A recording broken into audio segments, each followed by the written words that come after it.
সংবিধান লঙ্ঘনের কারণ দেখিয়ে ৭,০০০ ভিসাধারী শিক্ষার্থীকে প্রভাবিত করে ট্রাম্প প্রশাসনের এমন নীতিমালা বাতিল করেছে মার্কিন আদালত। শনিবার বার্তা সংস্থা রয়টার্সের খবরে এই তথ্য জানানো হয়। রয়টার্স বলছে, শুক্রবার একজন মার্কিন বিচারক হার্ভার্ড বিশ্ববিদ্যালয়ের বিদেশি শিক্ষার্থীদের ভর্তির ক্ষমতা বাতিল করার ক্ষেত্রে ট্রাম্প প্রশাসনের বিরুদ্ধে সাময়িকভাবে নিষেধাজ্ঞা জারি করেছেন। তবে শহর অভিবাসন এবং জাতীয় নিরাপত্তা উদ্বেগের কারণ দেখিয়ে আপিল করতে পারে ট্রাম্প প্রশাসন।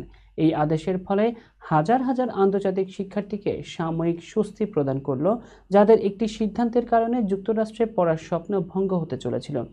ভর্তি বন্ধে ট্রাম্প প্রশাসনের ওই পদক্ষেপ ৭,০০০-এর বেশি বিদেশি শিক্ষার্থী ভিসাধারীদের উপর তাৎক্ষণিক এবং ধ্বংসাত্মক প্রভাব ফেলবে বলে জানিয়েছিল হার্ভার্ড।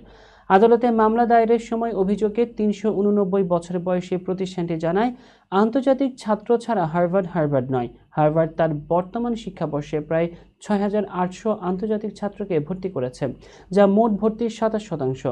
আদালতের পদক্ষেপটি হার্ভার্ড এবং হোয়াইট হাউসের মধ্যে বিস্তৃত লড়াইকে আরও সামনে নিয়ে গেল বলে ধারণা করা হচ্ছে, কারণ ট্রাম্প তার এজেন্ডার সাথে সামঞ্জস্যপূর্ণ হতে বিশ্ববিদ্যালয়, আইন সংস্থা, সংবাদ মাধ্যম, আদালত এবং অন্যান্য প্রতিষ্ঠানকে বাধ্য করতে চাইছেন।